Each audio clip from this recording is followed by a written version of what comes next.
ओम नमो भगवते वासुदेवाय। दोस्तों, कार्तिक का महीना आरंभ होने जा रहा है। हमारे हिंदू धर्म में कार्तिक के महीने को बहुत ही पावन और पवित्र महीना माना गया है। कार्तिक के महीने में दान, पुण्य, जप, यज्ञ, पूजा पाठ जो भी हम करते हैं उसका 1000 गुना ज़्यादा बढ़कर फल हमें प्राप्त होता है और भगवान श्री हरि विष्णु की कृपा से हमें अनंत सुख की प्राप्ति होकर इस लोक में तो हम सुख भोगते ही हैं, अंत में परलोक की में भी हमें मोक्ष की प्राप्ति होती है। कार्तिक के महीने में कुछ नियमों का पालन हमें करना होता है जिससे कि हम अपने लोक परलोक दोनों को अच्छा बना सकें। कार्तिक के महीने में हमें वैसे तो बहुत सारे ऐसे नियम हैं जिनका पालन करना चाहिए, लेकिन मुख्य रूप से जो 5 नियम हैं जो कि हर किसी को अवश्य रूप से पालन करना चाहिए, उनके बारे में आज हम इस वीडियो में चर्चा करेंगे। और अगर इन नियमों का हम पालन करते हैं तो निश्चित रूप से ही भगवान श्री हरि विष्णु की कृपा हम पर होती है, माता लक्ष्मी की कृपा होती है और इस लोक के सुख भोग कर हम अंत में स्वर्ग की प्राप्ति करते हैं, मोक्ष की प्राप्ति करते हैं। कार्तिक मास को दामोदर मास के नाम से भी हम जानते हैं। आज ही के दिन इसी महीने में माता यशोदा ने भगवान श्री कृष्ण को ऊखल से बांधा था। सबसे पहली बार माता यशोदा ने भगवान को बांधा था। उसके बाद तो जैसे कि सभी को भगवान को बांधने का परमिट जैसा मिल गया था, तो सभी गोपियां जब जी करता उनका तब भगवान श्री कृष्ण को पकड़ती और बांध लेती। ये केवल भगवान के समीप आने का महीना है। अगर हम बात करें कि भगवान को अगर हम अपने आप के समीप ला सकें, अपने आप से बांध सकें, तो उसके लिए ये कार्तिक का महीना है, दामोदर मास है। तो हमें कार्तिक के महीने में भगवान श्री हरि विष्णु की और श्री कृष्ण की जितनी हो सके हमें पूजा करना चाहिए, नाम जप करना चाहिए और नियमों का पालन करते हुए।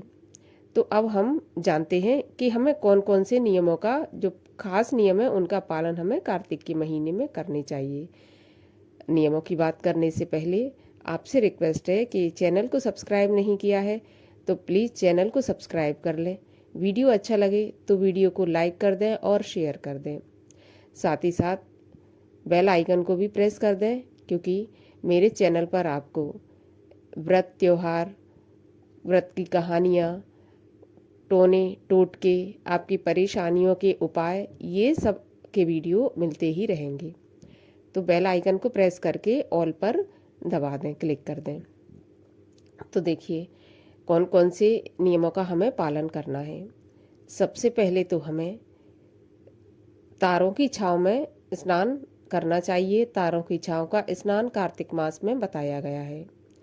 तारों की छाँव का स्नान मतलब सुबह 4 से 5 बजे के बीच में। वैसे तो 4 बजे तक स्नान हो जाना चाहिए, लेकिन ठीक है, अगर 4 से 4 तक नहीं हो पाता तो 4 से 5 के बीच में कर लेना चाहिए। जब तक आसमान में हमें तारे दिखें तो हमें स्नान उस समय करना चाहिए।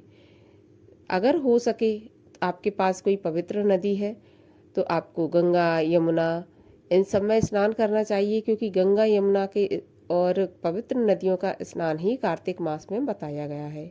कहा जाता है कि यदि हम गंगा, यमुना जैसी पवित्र नदियों में तिल से स्नान करते हैं तो हमें मोक्ष की प्राप्ति होती है। कार्तिक मास का दूसरा नियम, हमें तुलसी पूजा करना चाहिए। निश्चित रूप से हमें तुलसी पूजा सुबह शाम, तुलसी जी की सेवा कार्तिक के महीने में बहुत खास बताई गई है। वैसे तो नियम है कि कार्तिक की प्रतिपदा को हम एक तुलसी का नया पौधा लेकर आएं और उसको स्थापित अपने घर में करें। नित्य प्रति जल का सिंचन, दीपदान तुलसी जी पर हमें करना चाहिए। और जब हमारे यहाँ पर वो तुलसी बड़ी होने लगे तो तुलसी विवाह के दिन हमें उन्हीं तुलसी जी का शालिग्राम जी के साथ विवाह करना चाहिए। नियम तो ऐसा ही है, लेकिन यदि हम नई तुलसी नहीं ला सकते तो पुरानी तुलसी जो भी हमारे घर में लगी हैं, सुबह शाम तुलसी जी की सेवा करें, जल अर्पित करें, इसके बाद घी का दीपक जलाएं।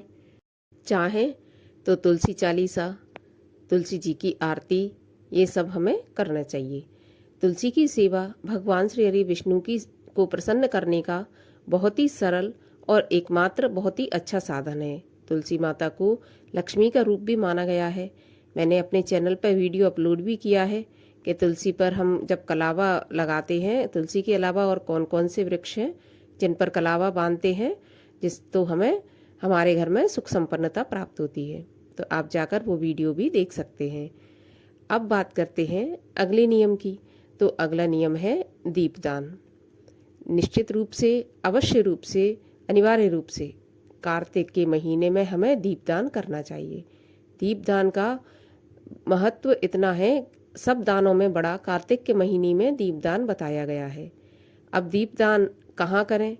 तो मैं तो कहूँगी कि आप कहीं पर भी भगवान श्री हरि विष्णु का ध्यान करके दीपदान कर सकते हैं। इसमें खास होता है पवित्र नदियों में दीपदान करना। यदि आप किसी नदी के किनारे रहते हैं तो आप वहाँ पर करें। मंदिर में, भगवान विष्णु के मंदिर में, शिव जी के मंदिर में, आपके आसपास जो भी मंदिर हो वहाँ पर दीपदान करें। तुलसी जी पर दीपदान करें। आकाश दीपदान करें।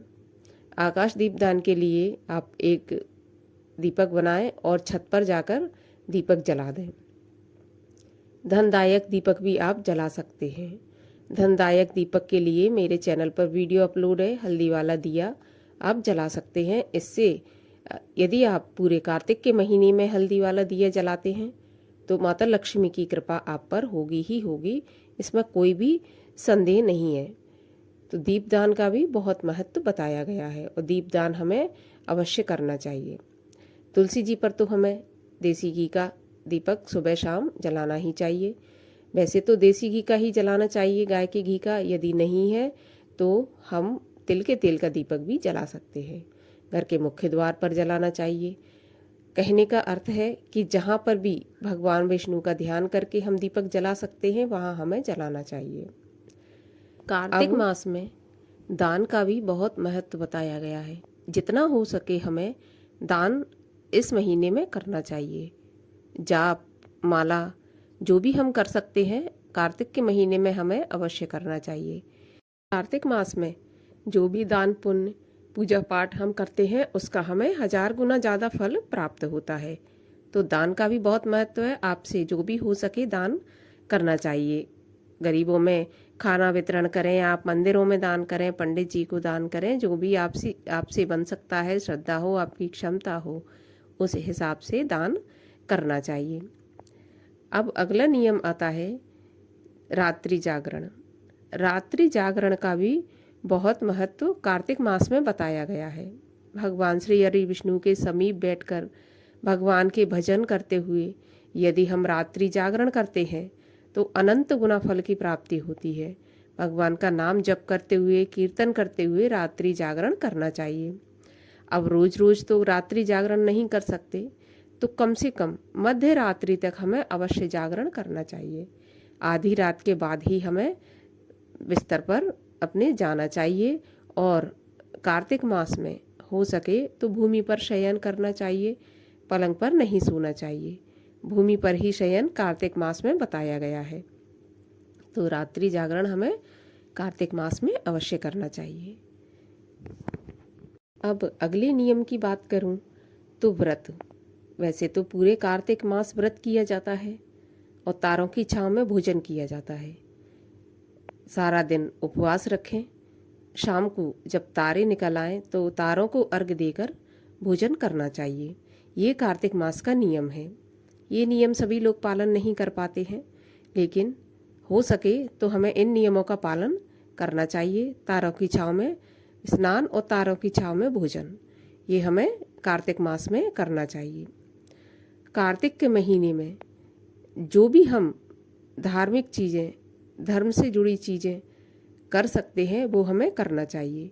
कार्तिक मास की कथाएं सुनना चाहिए, कार्तिक का महात्म्य सुनना चाहिए, पढ़ना चाहिए, मंदिर में जाकर भगवान का दर्शन करना चाहिए।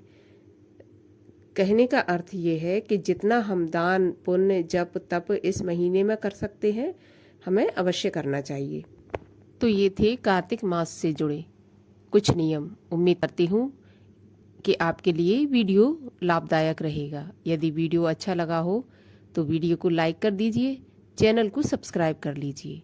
मैं मिलती हूँ आपसे अगले वीडियो में फिर किसी और टॉपिक के साथ, उपाय के साथ। तब तक के लिए हरे कृष्ण।